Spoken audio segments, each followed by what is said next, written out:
Salut les amis, nous sommes encore là pour notre épisode. Mais cette fois-ci, on ira beaucoup plus en profondeur. Ici, c'est Médecin Mélène, celle qui t'aide à identifier et libérer les émotions bloquées en toi, qui t'empêchent de manifester beaucoup plus facilement. Il s'agira aujourd'hui de découvrir un aspect de toi qui bloque ta capacité à manifester beaucoup plus facilement. Lorsque tu dis, j'ai des projets, je planifie dans le mois prochain que je dois atteindre tel objectif, et il y a beaucoup d'imprévus qui viennent, il y a beaucoup de choses qui se passent et te bloquent, et tu n'arrives plus à y parvenir. Ça, c'est les manifestations liées à un aspect de toi subconscient. Si tu n'as pas suivi les épisodes passés, je t'exhorte sincèrement à les suivre. Ton subconscient, c'est un aspect de ton esprit.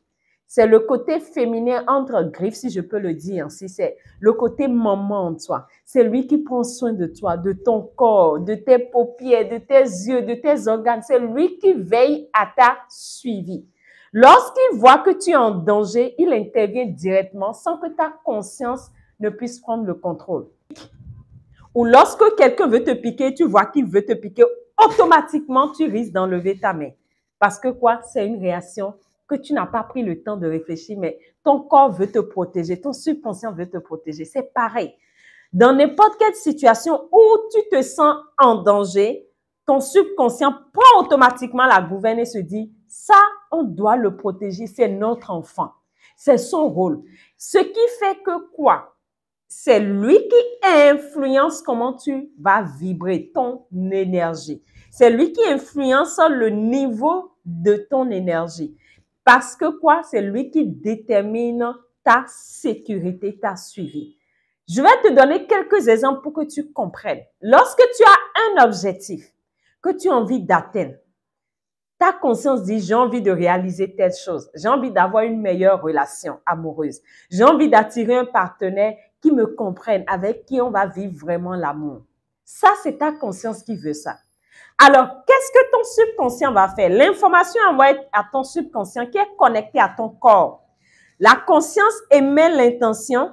L'intention est reçue par le subconscient qui doit valider l'intention avant que le corps n'accepte, avant que chaque cellule de toi ne rayonne à la dimension de cette intention pour que tu puisses voir ça dans ta réalité.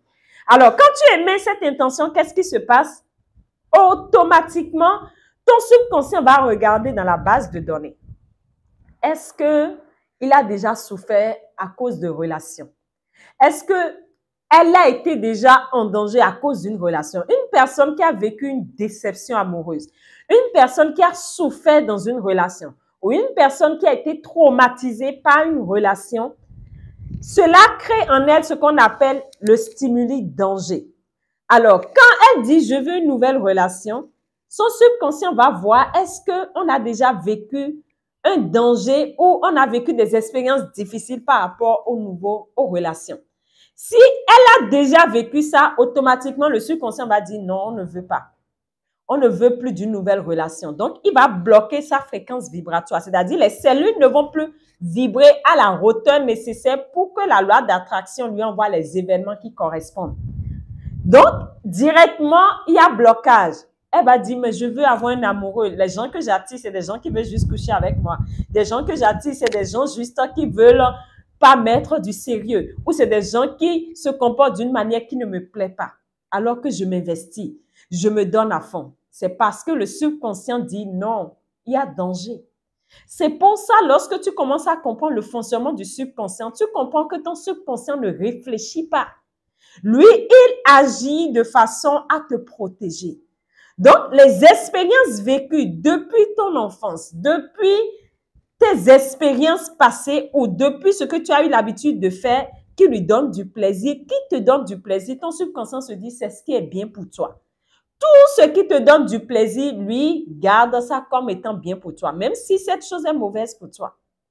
Tout ce qui te donne de la douleur, lui, se dit c'est un danger, on doit l'éviter. Ce qui va faire que tu auras des réactions automatiques, tu vas attirer des événements qui vont te bloquer. Donc, de façon récapitulative, il y a une chose fondamentale que je voudrais que tu comprennes sur le subconscient. Le subconscient veille à ta sécurité. Il veille à te protéger de tout ce qui peut être danger. Ce qui explique que lorsque tu as un objectif, par exemple en matière d'argent, le subconscient va voir, est-ce que tu as déjà vécu des expériences difficiles par rapport à l'argent? Si tu as vécu des expériences difficiles peut-être dans ton enfance par rapport à l'argent, pour ton subconscient, l'argent est un danger. Alors, lui va toujours faire à ce que tu vibres à la hauteur de l'argent est un danger. Et tu vas envoyer ce signal aux lois. La loi d'attraction, l'argent est un danger. L'argent est un danger. Donc, consciemment, tu te bats pour gagner plus d'argent, mais la loi d'attraction va t'envoyer des événements qui vont toujours t'emmener à ne pas gagner. Des événements qui vont toujours te pousser à voir que mais c'est compliqué l'argent. Parce que quoi, le programme l'argent est un danger est présent. Donc, c'est des programmes qui sont là, c'est des informations qui sont là, qui se bloquent en nous et qui nous empêchent facilement de manifester et qui font tout le temps qu'on attire à nous des événements, des situations qui viennent nous bloquer. Alors, au-delà de ces informations, qu'est-ce qui provoque ces informations en toi? Il y a ce qu'on appelle les informations liées aux mémoires, les mémoires karmiques.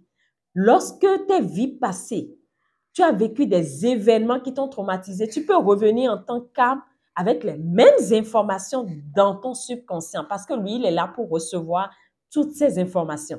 Donc, il y a les mémoires karmiques qui s'inscrivent. Il y a les mémoires transgénérationnelles. Vous allez voir, il y a des situations qui se répètent de famille en famille. Ah, nous, dans notre famille, on meurt très tôt. Nous, dans notre famille, c'est la longévité. Nous, c'est des informations qui se transmettent. Tout ça reste au niveau du subconscient et règle ta fréquence vibratoire. Troisième chose, il y a ce qu'on appelle ce que tu fais au quotidien, tes habitudes, tout ce que tu perçois dans le monde actuel, c'est-à-dire quoi, l'éducation que tu as reçue t'a formaté d'une certaine manière à voir que ça c'est bien, ça c'est mal. La manière dont tu as vécu t'a formaté à voir que ça c'est bien, ça c'est mal. Si tu as vécu dans une région où tout le temps les gens souffraient d'argent, tu vas te dire inconsciemment que l'argent est compliqué. Donc, ça s'installe en toi. Donc, ce que tu as vécu dans ton enfance de 0 à 7 ans imprime énormément de choses dans ton subconscient.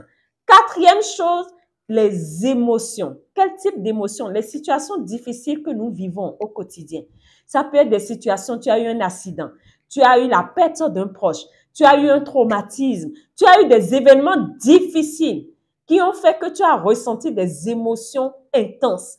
La tristesse, la haine, la colère, le manque d'amour. Ces émotions intenses, des fois, sont trop fortes pour ton corps. Et lorsque c'est trop fort pour ton corps, je viens de te dire que ton subconscient gouverne ton corps. Alors, qu'est-ce qui se passe?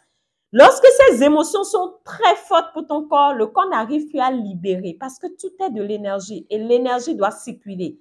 Émotion égale emotion. L'énergie doit être en mouvement chez toi. Donc, lorsque le corps n'arrive pas à libérer l'émotion, qu'est-ce qui se passe? L'émotion risque de se stagner en toi. Ce qui peut provoquer après des déséquilibres dans ton corps. Ça peut être au niveau physique, mental, émotionnel, des maladies. Je vais en revenir pour ma prochaine vidéo parce que ça là influence énormément. Donc, il faut que tu comprennes que tout part de ton subconscient. Que si tu n'arrives pas à manifester plus facilement, c'est parce que ton subconscient n'est pas d'accord avec ta manifestation. Si tu n'arrives pas à te créer plus d'opportunités, c'est parce que ton subconscient n'est pas d'accord. Si tu n'arrives pas à avoir plus de clients, à te créer plus de fluidité dans la vie, c'est parce que ton subconscient n'est pas d'accord. Raison pour laquelle le travail intérieur est fondamental. C'est pour ça qu'on va te dire la richesse est un état d'esprit, c'est un travail d'intérieur. L'intérieur gouverne à 80% et l'extérieur à 20%. Donc, la santé, les relations, les meilleures choses viennent d'abord de ton état d'esprit, de ton état subconscient. Tu as envie d'en apprendre davantage? Dans ma prochaine vidéo, je vais te parler de l'élément fondamental qui t'influence énormément, qui gouverne tes comportements, tes pensées. Je vais parler de tes émotions. Parce que quoi, tu es fait à plus de 70% d'eau et ton subconscient est féminin. Je t'ai dit, c'est ta maman, donc c'est les émotions qui gouvernent énormément. Nous allons décortiquer ces émotions ensemble pour que tu ailles davantage en profondeur sur cet aspect qui t'influence sans que tu n'en sois conscient. C'était votre sœur Mendesé. À notre prochain épisode.